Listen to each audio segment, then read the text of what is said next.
It's great to be Biden. My friends, sometimes I criticize Joe Biden too much, and it's really time to appreciate just how good this guy is at his job.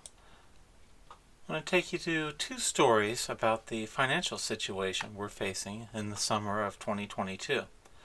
This is from CNBC. Standard & Poor 500 rises slightly Friday, but still posts worst week since 2020. The S&P 500 closed down 5.8% for the week, with all 11 of its sectors finishing more than 15% below their recent highs. The Dow closed again under the 30,000 mark after dipping below that level on Thursday for the first time since January 2021. What is it that happened in January 2021? You won't find out because CNBC doesn't say the word Biden once in this entire story. Look, here we are at the end. Biden, not in the story at all.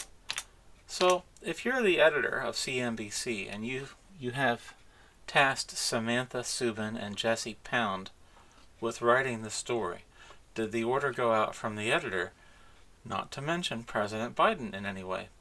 Now think about what this means in terms of modern journalism. It was just a short time ago that entire news teams competed with each other on how many personal insults and insinuations they could work into a news story to personally deride and attack President Donald Trump. There were reporters who would heap one insult on top of another, hoping to earn a Pulitzer Prize, perhaps even a speaking gig at CNN where they could go to a press conference and insult Trump in person, maybe get a book deal. But unfortunately, there's no book deals for CNBC's Samantha Subin or Jesse Pound. There's no Pulitzer Prizes. There's no reward for being critical of the economic policies of President Joe Biden. And so this story doesn't mention him once. But you can imagine if Donald Trump was president right now with these numbers, these reporters would be dogpiling on top of each other, trying to blame personally in every way Donald Trump for this economic mess. Here's story number 2 from an online magazine named Slate. Now, if you're very old like me, you may remember when Slate.com was first founded. They hired as their senior editor Michael Kinsley from CNN's Crossfire, which he hosted with Pat Buchanan.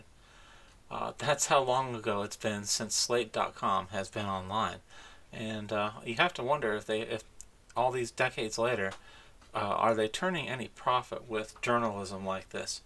Let's see if they offer a different angle on who could possibly be to blame for the economic downturn in 2022. Nobody is going to save us from a recession. Well, that's a promising headline. Perhaps we'll get some honesty from reporter Jordan Weissman. Things might not actually be that hopeless, but as of this week, one thing seems pretty clear. If the economy does tip over a cliff, nobody in Washington is going to swoop in to stop its fall. Now this assumes, of course, that the ruling party, the Democratic Party, doesn't want inflation, that they don't want the petroleum industry crushed, that they don't want open borders. That is a pretty big assumption. We don't know that the Democratic Party doesn't want to see people unable to purchase gasoline, unable to purchase baby formula, unable to purchase basic foodstuffs at the store because Joe Biden is waging war against the petroleum industry. Let's read further. The economic challenges facing the U.S. are all pretty plain to see. Really? We don't seem to have anyone in Washington, D.C. who seems to care about the economy. It's why they're telling you every day that the insurrection of January 6, 2021 is the big headline. You'd almost think with the daily hearings on January 6th that they're showing you a blueprint for what needs to be done to remove the party that has destroyed our country's economy. But that's probably not their intent with the daily January 6 hearings. Let's scroll down here and look. We finally have a mention of Biden. At last, we have proper journalism at Slate.com that we didn't get from CNBC.com. Here we are. Let's read the paragraph blaming Biden for all of these woes. For starters, the Biden administration simply doesn't have a lot of tools it can use to arrest a downturn on its own. What? Now, this might be a shock for those of you who have not seen this sort of journalism before, but for those of us who remember President Barack Obama, this is classic protection by the Democrat news media for a Democrat president. Because there were many articles written during the presidency of Barack Obama that basically said the presidency is just too big of a job for one man. It's too hard for one person to take care of all these gripping issues facing America. Now, of course, this was a lie by Democrat journalists and Democrat news editors in order to protect a Democrat president, where they basically said, well, we're not going to blame President Obama for any of his bad economic policies. That would be wrong. So we'll instead say that the job of being a president is too hard for one man. Now, Pulitzer Prizes were probably awarded with that angle for people writing stupid stories defending a Democrat president.